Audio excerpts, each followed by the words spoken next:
What up guys, and happy weekend. Was Brian's car and phone factually pointing southwest of Moscow, heading towards WAS Park at 2:54 a.m.? Let's talk more about the disclosure pursuant to the phone and car as it relates to Mr. Koberger's alibi, because I feel it was the most critical intel of all we learned in the entire hearing this week.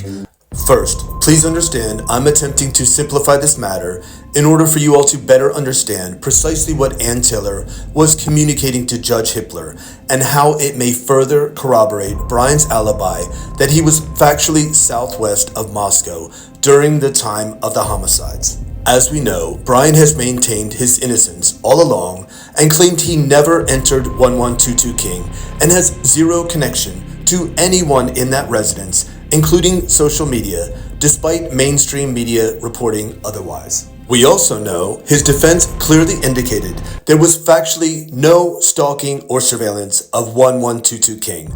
Brian went to Moscow, but his cell data will fully corroborate he was not surveilling that residence, again despite false claims by the mainstream media. Further, his defense once again stated there exists no blood or victim DNA of any kind inside Mr. Koberger's car. To summarize, once again, Brian claims he was not even there, essentially inferring most, if not all, of the PC affidavit is, quote, 100% false and misleading. First up, we know from the PC affidavit that at approximately 2:42 a.m., Brian's phone was utilizing cellular resources consistent with him being at home at his Pullman, Washington apartment.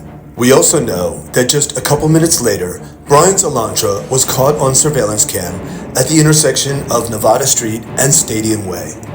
Now this is where it gets interesting. The PC affidavit claimed Brian's phone, quote, stopped reporting to the network just a few minutes later at 2:47 a.m. and Ann clearly indicated there was some type of misleading arrow indicating Brian's path of travel was headed east towards the Moscow Pullman Highway and into Moscow prior to the commission of this crime. We also know from one of Brian's alibi disclosures, he claimed, quote, his phone never traveled east on the Moscow Pullman Highway, so that could not be his white sedan caught on surveillance cam near Floyd's cannabis shop, entering Moscow city limits, presumably right around 3 a.m. This is super important because that intel clearly tells us the state believes that this was the entry route of Brian's car into Moscow that fateful night.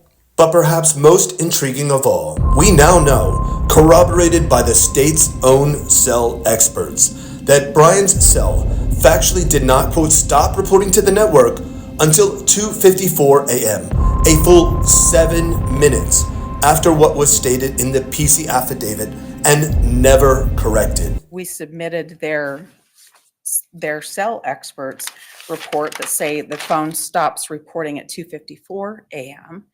We submitted 2 affidavits to you from our experts who have worked with the call detail records, and that's just not right. Don't get caught up in thinking 7 minutes don't matter here.